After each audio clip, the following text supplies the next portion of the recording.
माँ पर और पिता पर कुछ पंक्तियां आपके बीच निवेदित करता हूं।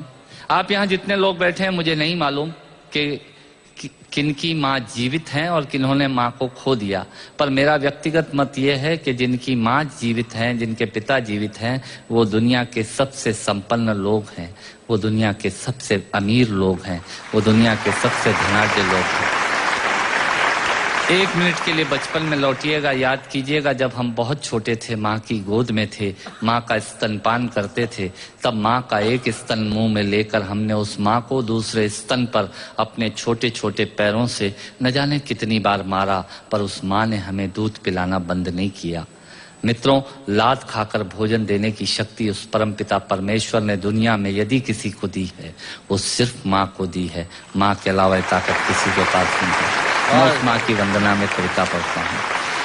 याद कीजिएगा उन दिनों में जब हम चौके में रसोई में बैठकर खाना खाया करते थे और माँ खाना बनाती थी, उस वक्त थाली पर बैठकर हमने जब भी इधर उधर देखा, वो माँ समझ गई और उसने नमक का डब्बा हमारी तरफ सरका दिया। हमारे बिना बोले को समझने वाली वो माँ, जब हम उसे खो देते हैं, वो माँ हमें बहुत याद आती है। वो माँ जो हमारे परीक्षा देते जाते वक्त दही की कटोरी लेकर शगुन बनकर आकर खड़ी हो जाती थी, उसे हम खो देते हैं, वो माँ हमें बहुत याद आती है। रमेश सोज की 4 पंक्तियां माननीय नेताजी यहाँ बैठे हैं, मैं पढ़ता हूँ। मुझे अच्छी लगती है कि बहुत रोते हैं लेकिन दामन हमारा नम नहीं होता, इन आंखों के बरसने का कोई मौसम नहीं होता, मैं अपने दुश्मनों के बीच भी महफूज रहता हूँ, मेरी माँ की दुआओं का खजाना कम नहीं। स्वामीनाथ पांडे की 3 पंक्तियां सुनाता हूँ। स्वामीनाथ पांडे ने 3 पंक्तियों का उपन्यास लिखा। अमिताभ जी बैठे हैं, जया जी बैठी हैं। 3 पंक्तियों में पूरा उपन्यास लिख दिया। उसने लिखा, एक विधवा माँ थी, उसके 2 बेटे थे। एक बेटा नीचे वाले माले पर रहता था, दूसरा बेटा ऊपर वाले माले पर रहता था। विधवा माँ 15 दिन एक बेटे के यहाँ खाना खाती थी, विधवा माँ 15 दिन दूसरे बेटे के यहाँ खाना खाती थी।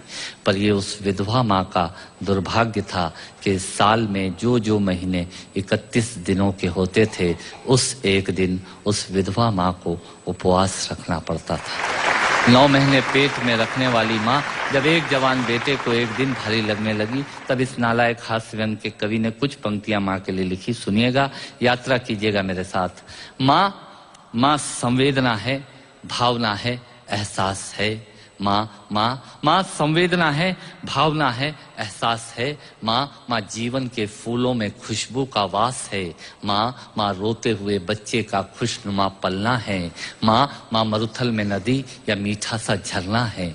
माँ मरुथल में नदी या मीठा सा झरना है। माँ लोरी है, गीत है, प्यारी सी थाप है। माँ पूजा की थाली है, मंत्रों का जाप है। माँ आंखों का सिसकता हुआ किनारा है। माँ गालों पर पप्पी है, ममता की धारा है। माँ झुलसते दिनों में कोयल की बोली है। माँ मेहंदी है, कुमकुम है, सिंदूर है, रोली है। माँ कलम है, दवात है, स्याही है। माँ परमात्मा की स्वयं एक गवाही है। माँ त्याग है, तपस्या है, सेवा है। माँ फूंक से ठंडा किया हुआ कलेवा है। माँ अनुष्ठान है, साधना है, जीवन का हवन है। माँ जिंदगी के मोहल्ले में आत्मा का भवन है। माँ चूड़ी वाले हाथों के मजबूत कंधों का नाम है। माँ काशी है, काबा है और चारों धाम है। माँ चिंता है, याद है, हिचकी है। माँ बच्चे की चोट पर सिसकी है। माँ चूल्हा, धुआं, रोटी और हाथों का छाला है। माँ जिंदगी की कड़वाहट में अमृत का प्याला है। माँ पृथ्वी है, जगत है, धुरी है।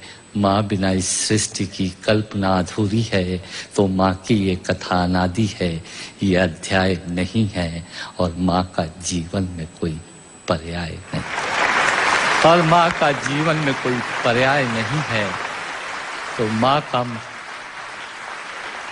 माँ का महत्व दुनिया में कम हो नहीं सकता, और माँ जैसा दुनिया में कुछ हो नहीं सकता। माँ जैसा दुनिया में कुछ हो नहीं सकता। तो मैं कविता की ये पंक्तियां माँ के नाम करता हूँ। मैं दुनिया की सब माताओं को प्रणाम करता हूँ।